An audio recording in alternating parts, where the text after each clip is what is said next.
Hello and welcome to Champions and Beyond, a channel where we plan to show off the game Marvel Champions, an LCG by Fantasy Flight Games, as well as other board and card games. In this first video, our aim is to show a generalised overview of Marvel Champions, to show you what it is as a product and what it is as a game system, to help people that are maybe on the fence about it, to give you a bit of information as to whether or not you want to delve into this kind of a product. Now, as I said before, it is an LCG. For anybody that hasn't ever had any contact or any experience with an LCG model, it is very similar to other expandable card games, but unlike the generalized trading card games or collectible card games where you will go out and buy booster boxes of random cards and just hope that you get what you want, that you get what you need for your gaming system, Marvel Champions does it differently by producing individual expansion packs, whether or not that is in the form of hero packs or villain packs and campaign expansion boxes. Ahead of time, you will know, and you can definitely look at what cards are going to be coming within that set. You will be able to know what heroes, what villains are in it, and you will be able to make a choice based on how you want to play the game as to whether or not it's a pack that you would like or you'd like to skip over. Marvel Champions as a product is designed to be very low entry. So by that I mean that you do not have to have every single product that is released. You can play the game with just the core set that's in front of me here. But any expansion packs that you do purchase, any products that you add to the game, will just increase the modularity and replayability of the core box experience. So what is Marvel Champions as a game system? So Marvel Champions is a cooperative game for 1 to 4 players, where the players will take on roles as Marvel superheroes, and you will pitch yourself up against a villain or villains, and your aim will be to defeat them and stop them from achieving their ultimate scheme, their ultimate goal. So the way in which you do this is each hero has their own deck, which is constructed before the game starts. You use this deck to create a tableau on your table, so you have some tableau building, you have hand management. Your cards are not only what you can do in the game, but they are what you use to pay to do other actions during the game. And as I said before, your ultimate goal is to defeat the villain that you come up against and stop them from achieving their overall objective. Now, to add to the low level of entry into Marvel Champions, each hero comes with their own pre-constructed deck of cards. These decks will contain cards such as resources, events, upgrades, supports, and allies. Now, you don't have to use the pre-constructed decks. There is ways to deck build to change your experience. If you're not enjoying a character how they come built, you can change that. But for very low entry, you can just use the pre-constructed decks as they come. The players will use their cards to play other cards. The way they do that is there is a cost in the top corner of certain cards. So this one here, Creole Charmer, is a 2-cost card, and every other card in your hand has a resource that it generates. So Creole Charmer would generate a single resource, as seen in the bottom left corner. Whereas Energy, a resource card, would generate 2 resources. So in this instance, you could pay your double resource card to play Creole Charmer, which would remove 3 threat, stopping the villain doing his scheme and confusing him, which will prevent him from scheming further. Can then flip up to hero mode and pay 3 cards, each generating a single resource, to play your pal Polaris into play. At any point during your turn, your hero is also available to make basic actions, which are their thwart, their attack, or their defense, which are listed on the left hand side of the card, as well as use any actions or abilities that are printed on their card. After each hero has their turn, we go on to the villain phase.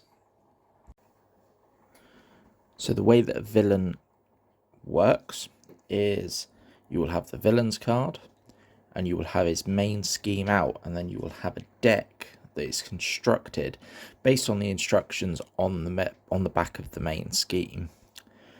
In a standard game, you will play with stage 1 and stage 2, and in an expert game instead, you will play with stage 2 and stage 3.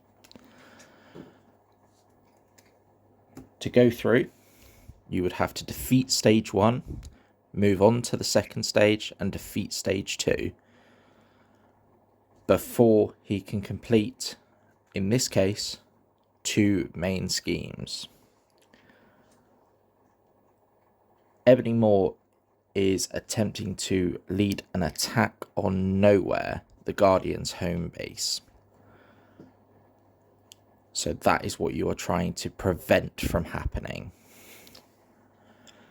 At the beginning of a villain phase, you will always add threat onto the main scheme equal to usually an amount and the number of players, and that is indicated on the main scheme card. In this case, it is 1 threat per player. So you would add 1 threat on at the beginning of the villain phase. The villains will behave depending on what form you end up in. If you are in alter ego form at the end of your turn, then the villain will scheme, and they will do this by using their basic scheme value in here.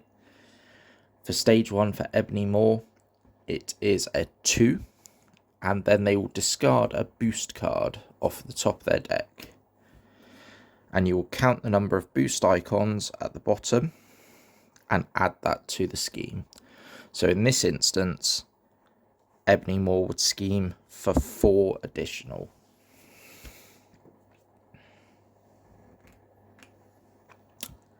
If you were in hero form and Ebony Maw did the same, his base attack is only a 1, and you would take 3 damage if you've chosen not to defend. After resolving his activation, you would then do an encounter card to each player. That encounter card is then revealed and fulfilled. As I've mentioned, Marvel Champions is a very modular gaming experience. You can change the way that you play a specific scenario in a couple of different ways, but it will always change the experience that you get out of that scenario and that matchup. First of all, the heroes can play in one of 4 different aspects: justice, aggression, protection, and leadership. Leadership is mainly focused on either improving the stats of a hero or playing allies and getting those to help you with managing the board and defeating the villain. Justice is mainly concerned with preventing the villain from completing their schemes. So a lot of thwarting actions and a lot of ways to just slow the villain down or entirely stop them from doing what they want to do. Aggression is all about damage. You're going to be wanting to damage minions, damage the villain. Anything that comes out that you can punch, you're going to be punching. Protection is a little bit more on the defensive side. You're going to be looking at defending or healing or preventing the villain from doing their schemes that they're trying to do by cancelling treacheries and other bad, nasty effects that the villains will try and inflict upon the heroes. Now, to change up the way that a villain really plays, you're going to want to replace the recommended modular encounter sets that come with a villain with maybe something a bit different. Rhino, in the recommended form, has a bomb scare going off somewhere in the city that may interrupt your hero, that may take away your attention from what he is doing. You can change this to another modular encounter set like Modok, who is suddenly a big bad minion on his own, and is going to take your attention away in a very different way. There are 3 scenarios and 5 modular encounter sets in just the core set alone. In total, there are 600 different combinations that you can play with just the core set. And that is a hero in each aspect, playing against each villain that comes in the box, with each different modular encounter set, and playing on standard and expert difficulties. So for one product to have that much replayability and that much that you can change is absolutely massive. That will mean if you ever get through it all, you're going to have to play against Rhino and stop him from breaking in and stealing the vibranium 200 times, which maybe you're not going to want to do, but the options are there with just a core set. So a lot of the appeal of Marvel Champions is found in the comic book art style of the cards and the comic book graphic design that the designers chose to use. Because of this, is Marvel Champions a game for everybody? Of course not. But if the intellectual property of Marvel appeals to you, if the comic book art style is appealing, then this game could be for you. Every single time you play, you are trying to complete a puzzle that is being thrown out at you by a villain. Bare bones of the game is a puzzle that you are trying to solve, and with enough modularity and replayability, the puzzle is always different. There is a ton of content for this game out there, regardless of how much you end up adding to it, that there is almost no chance of playing every single variant that there is in the game. Now, obviously, it is a bit of a rabbit hole for a game. Overall, Marvel Champions is a fantastic game, especially if the cooperative side of gaming is appealing to you rather than the head-to-head side. If you enjoy puzzles, then yes, it's going to tick a box. A lot of it will come down to personal preference and the time that you want to put in. There are some fantastic tools out there where people publish decks that they've already built and they've already tested. So the deck building doesn't have to be as big of an issue. You can always use the precons, you can use other people's already made decks. If the deck building side and trying to solve that puzzle yourself ahead of time is interesting, then yes, again, another tick for you. Marvel Champions is my favourite game, and I have played in the roughly 3.5 years it's been out. I'm on about 400 plays. But as I've previously said, that doesn't mean this game is for everybody. Thank you very much for watching.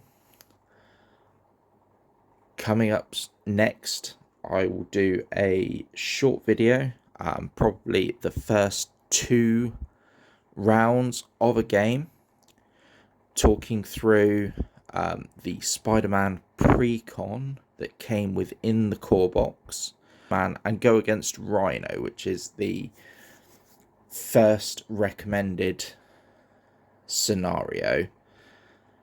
And we'll go through 2 full turns so that I can show a bit deeper into the decision making and the actual game mechanics of the game. So until next time, whatever your game of choice is, happy gaming.